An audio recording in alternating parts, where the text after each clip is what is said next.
வணக்கம். இப்போ இந்த மாதிரி இந்த டாக்ஸின்ஸ் நம்ம ரிமூவ் பண்ணுறதுக்கு கால் பாதத்தின் வழியாக நம்ம டாக்ஸின்ஸை ரிமூவ் பண்ணுறதுக்கான அந்த டெக்னிக்கை நம்ம பார்க்க போகிறோம். இதில் பார்த்திங்கன்னா ஃபஸ்ட்டு சுடு தண்ணி வைக்கணும். அந்த சுடு தண்ணி பார்த்திங்கன்னா இப்போ நம்மளுடைய ஹாஸ்பிட்டலில் வாட்டர் ஹீட்டர் இருக்கிறதுனால அந்த ஹீட்டர்லேருந்து டைரெக்டாக பிடிச்சிக்கிறோம். இந்த சுடு தண்ணி நம்ம கணுக்கால் மூழ்கிற அளவுக்கு வெதுவெதுப்பான அளவில் சுடு தண்ணி இருந்தால் போதும். ஓவர் ஹீட் வச்சு நம்ம கால் பாதத்தை எதுவும் டேமேஜ் பண்ணிடக்கூடாது. அந்த மாதிரி ஒரு கணுக்கால் மூழ்கிற அளவுக்கு சுடு தண்ணி வச்சுக்கிட்டு அந்த ஹாட் வாட்டரை கொண்டு போயிட்டு நம்ம பார்த்திங்கன்னா ஒரு டப்பில் இந்த மாதிரி அப்படியே ஊற்றுறோம். ரொம்ப தண்ணி அதிகமாகவும் தேவையில்லை, ரொம்ப கம்மியாகவும் இருக்க தேவையில்லை. கணுக்கால் மூழ்கிற அளவுக்கு தண்ணி, வெதுவெதுப்பான சூடு இருக்கணும். அது கால் வச்சா கால் சுற்றுமா அப்படின்ற அளவுக்கு முதல்ல தொட்டு பார்த்துக்கணும். தாங்க முடிகிற அளவு இருக்குதான்றதை பார்த்துக்கிட்டு ஓகே அப்படின்ற பட்சத்தில் இப்போ நம்ம 2 காலையும் அதுக்குள்ளே தண்ணிக்குள்ளே உள்ளே வச்சிடணும். இப்போ நம்ம அந்த ஃபுட் பாத் அப்படின்னு சொல்லக்கூடிய அதில் பார்த்திங்கன்னா 2 பவுச் இருக்கும். அதில் ஒரு பவுச் எடுத்து அப்படியே உள்ளே போட்டுரும். உள்ளே போட்டோன்னா இப்போ நம்ம காலை பார்த்திங்கன்னா மேலும் கீழுமாக காலை அப்படியே மூமெண்ட் பண்ணுறோம்.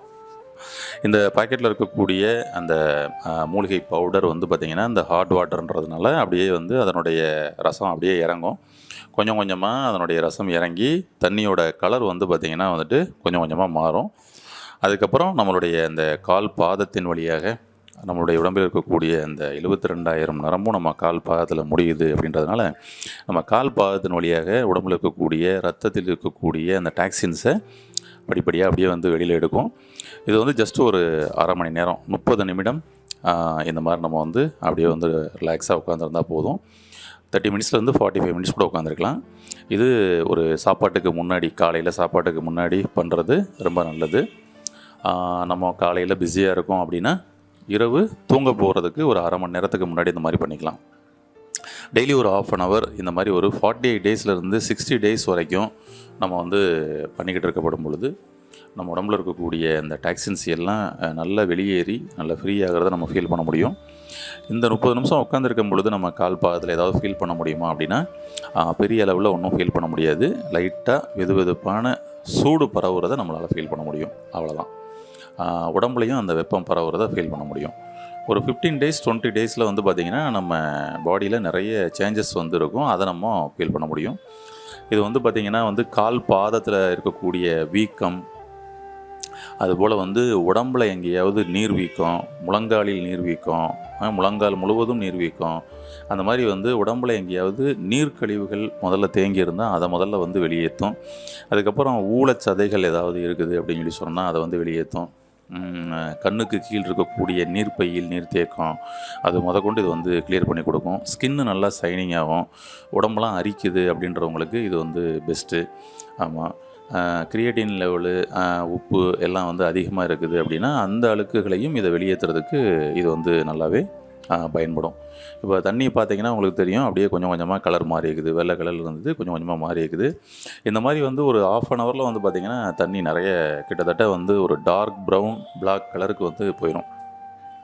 இது முடித்ததுக்கப்புறம் இந்த தண்ணியை பார்த்திங்கன்னா நம்ம டிஸ்போஸ் பண்ணுறது நம்ம வாஷ் பேசன்லேயோ அல்லது டாய்லெட் கோப்பையிலையோ நம்ம ஊற்றிடுறது நல்லது.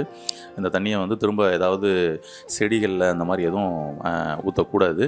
ஏன்னா நம்ம உடம்புல இருக்கக்கூடிய டாக்ஸின்ஸை எடுத்துருக்குது. அதனால் அது அப்புறம் ஊற்றி பார்த்தா நமக்கு பார்த்திங்கன்னா செடி அப்படியே பட்டு போய் இதாயிரும். அதனால் நீங்கள் டாய்லெட்டில் இதை ஊற்றிடுங்க. இந்த மாதிரி தினம்தோறும் நம்ம ஒரு அரை மணி நேரம் இதை நம்ம செஞ்சுக்கிட்டு வரப்படும் பொழுது நம்ம பாடியில் இருக்கக்கூடிய டாக்ஸின்ஸ் எல்லாம் ரிமூவ் பண்ணி நம்ம ஆரோக்கியமாக வாழ முடியும். இந்த மாதிரி நம்ம கால் பாதத்தை டைரெக்டாக வச்சு இதில் இந்த பேக்கெட்டை நம்ம போட்டு அதில் நம்மளுடைய டாக்ஸின்ஸை எடுக்கலாம். இது போக ஒரு சிம்பிளான ஒரு மெத்தட் இருக்குது. என்ன மெத்தட் அப்படின்னு சொல்லி சொன்னோம்னா, நம்ம சுடு தண்ணி அடுப்பில் பாயில் பண்ணும் பொழுதே இந்த மாதிரி நம்ம சுடு தண்ணி வைக்கிறோம். சுடு தண்ணி வைக்கப்படும் பொழுதே பார்த்திங்கன்னா நம்ம இந்த பேக்கெட்டில் இருக்கக்கூடிய ஒரு பவுச் எடுத்து அப்படியே சுடு தண்ணியில் டைரெக்டாக போட்டுருங்க. இப்போ இது நல்லா அப்படியே கொதித்து வரட்டும். கிட்டத்தட்ட தண்ணியை ஒன்றுக்கு பாதியாக சுண்டுற அளவுக்கு கொதிக்க வைக்கலாம். அல்லது 1/4 பங்காவது நம்ம நல்லா கொதிக்க வச்சு 3/4 பங்கு நம்ம கிடைக்கிற மாதிரி எடுத்துக்கலாம். இதில் இந்த பேக்கெட்டில் இருக்கக்கூடிய அந்த சூர்ணமானது, அதாவது அந்த பவுடர் வந்து பார்த்திங்கன்னா வந்துட்டு இந்த சுடுதண்ணி கொதிக்க கொதிக்க அப்படியே வெளியில் அதோட ரசம் இறங்கிக்கிட்டே வரும். தண்ணியோட கலர்ஸ் வந்து அப்படியே மாறும் இந்த ரசம் இறங்கி. இப்போ நல்லா கொதித்து அது வந்து 3/4 பங்காவோ அல்லது 1/2 பங்காவோ நமக்கு கிடச்சிருச்சுன்னா அதை நம்ம அப்படியே எடுத்துக்கலாம். எடுத்துக்கிட்டு இப்போ திரும்ப மீண்டும் நம்ம அந்த கணுக்கால் முழுகிற அளவுக்கு வந்து தண்ணி நம்ம ரெடி பண்ணணும் இல்லையா. இந்த சுடு தண்ணியை ஊற்றிட்டு இதுக்கு கொஞ்சம் சூடு குறைக்கிறதுக்காக நம்ம நார்மல் வாட்டர் பச்சை தண்ணியை ஊற்றிக்கலாம். ஊற்றி வெது வெதுப்பான தண்ணி கால் உள்ளே வைக்கணும். கால் பொத்து போயிடக்கூடாது, அந்தளவுக்கு இருக்கணும். அதனால் அந்த அளவு இருக்குதான்னு மட்டும் கையில் செக் பண்ணி பார்த்து கால் வைங்க. ஏன் நான் சொல்கிறேன் அப்படின்னா, சில சுகர் பேஷண்ட்ஸு, ஆமாம், டயபெட்டிக் பேஷண்ட்ஸ் வந்து பார்த்திங்கன்னா கால் பாதத்தில் உணர்வு இல்லை அப்படின்ற மாதிரிலாம் இருக்கும். அப்போ நீங்கள் டைரெக்டாக சுடு தண்ணி தானே சொல்லிட்டு காலை வச்சிட வேணாம். கால் ஃபுல்லாக பொத்து போயிடும், அந்த மாதிரிலாம் ஆகி போயிடும். அதனால் கையில் தொட்டு பார்த்து சூடு இருக்குது, தாங்குமான அளவு இருக்குதுன்னு தெரிஞ்ச உடனே தேவையான அளவுக்கு தண்ணி டப்பாவில் கூட வந்து திரும்பவும் வந்து நீர் விளாவுற மாதிரி வந்து விளாவிட்டு வெது வெதுப்பான சூடில் இப்போ காலை உள்ளே வைங்க. இப்போ நம்ம உடம்புல இருக்கக்கூடிய டாக்ஸின்ஸை இப்போ டைரெக்டாக வந்து கால் பாதம் வழியே நமக்கு வந்து எடுக்கும். பிளட்டில் இருக்கக்கூடிய அந்த டாக்ஸின்ஸ் எல்லாம் இப்போ நமக்கு கால் பாதத்து வழியாக இந்த மூலிகை ஃபுல்லாக ரசம் இறங்கி இந்த தண்ணியில் இருக்குதுங்களா, டாக்ஸின்ஸை ஃபுல்லாக எடுக்கும். இது ஒரு நல்ல மெத்தட், ஈஸியான ஒரு மெத்தட். இதை பயன்படுத்திக்கலாம். நமக்கு அந்த இதை விட இது நல்ல ஒரு எஃபெக்ட்டும் இருக்கும். ஓகேங்களா? ஆமாம். ஏன்னா நம்ம அதில் நம்ம போட்டு அந்த பேக்கெட்டை போட்டு லேட் ஆகும் அதோட ரசம் இறங்கி வர்றதுக்கு. இந்த பேக்கெட்டை ஓப்பன் பண்ணி கூட போடலாம், ஆனால் நாங்கள் வேணான்னு சொல்கிறோம். ஏன்னா தண்ணி பூரா ஒரு மாதிரி தரலாக இதாகும். அதனால் வந்து இந்த மாதிரி கொதிக்க வச்சு பண்ணிக்கோங்க. இது ரொம்ப பெஸ்ட். நன்றி.